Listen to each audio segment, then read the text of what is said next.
Well, I think first of all, just from a game management standpoint, our coaches are able to go in the press box, the new staff, the ability to communicate with our players, try to create game-like situations. We expose them to many different situations that they'll face probably throughout the course of the year. It was great to get in Neyland Stadium and play football, and that's what this team needed, was to play football. We have a long way to go, and it's just the overall discipline to execute, the ability to focus, especially when it's the eighth, ninth play of an extended drive. Focus at the end. It's all about owning your conditioning. A lot of many great teaching points in situational football that we have to get corrected. I thought it was productive, but again, we're nowhere where we need to be game ready. We'll do it again at some point in the next couple of days because we need that, but just the focus in the small details and little things like in the run game of 6 inches of crossing the T on the front side linebacker and little things like that, or a 6-inch hand stab by the defensive lineman. That's the small details that we talk about, and we have to get a lot better in a hurry with those. You said you wanted to see who your playmakers might be. Did you get a better grip on who some of those guys might be on Yeah, either side of the ball? I think that's ongoing, and you just don't have to be a skill player to be a playmaker. And again, we need more playmakers. We need more explosive plays, but it's starting to reveal itself. Yes. Based on that scrimmage, defense ahead of the offense ahead of the defense. It's give and take, and that's what we're talking about: consistency and performance. I think our offense, the development overall, has been set back a little bit with just lack of continuity and consistency.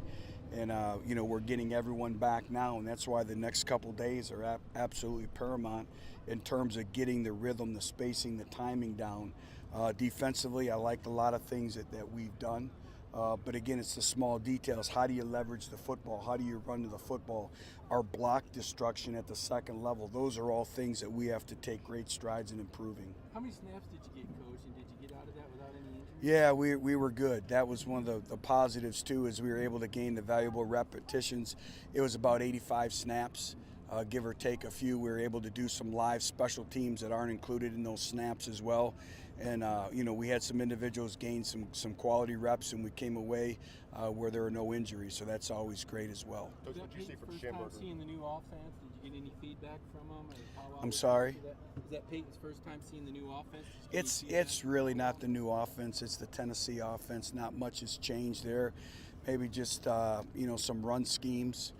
Some more gap schemes and things like that, and obviously different passing game and with some nuances, but it's Tennessee's offense, and Peyton has seen it before. But anytime you can have Peyton Manning back, it's great. He spent a lot of time with our team. In terms of Sean Schamberger, he's an individual who's really stepped up in the last few practices, really made his presence known at the corner position the other night. I liked the way he filled in run support.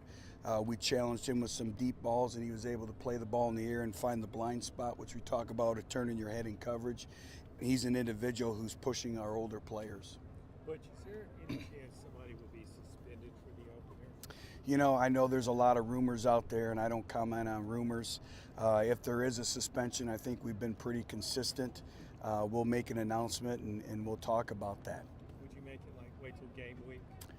I don't know. I'm still, we'll see. But there's a lot of rumors out there. I know that. Did anybody other than Sean flash Saturday or yesterday? I'm sorry? Did anybody other than Schamberger really flash? Yeah, Will Ignat's another individual linebacker who's really coming on. Latrell Bumpus. We have to continue to gain valuable repetitions for him. Theo Jackson is earning quite a bit of playing time at the safety position. He's doing a good job there. We still got to figure out who our kicker is going to be. And they're in a battle right now, and that's just going to come down to overall consistency. Josh Palmer continues to do very good things, pushing some older players at the receiver position as well. So I've really liked what I've seen. To have Marcus Tatum get the quality reps that he was able to gain the other night, I think was invaluable as well. So there was a lot of positives, but again, it's like I told our football team, we need leadership and maturity the next couple days.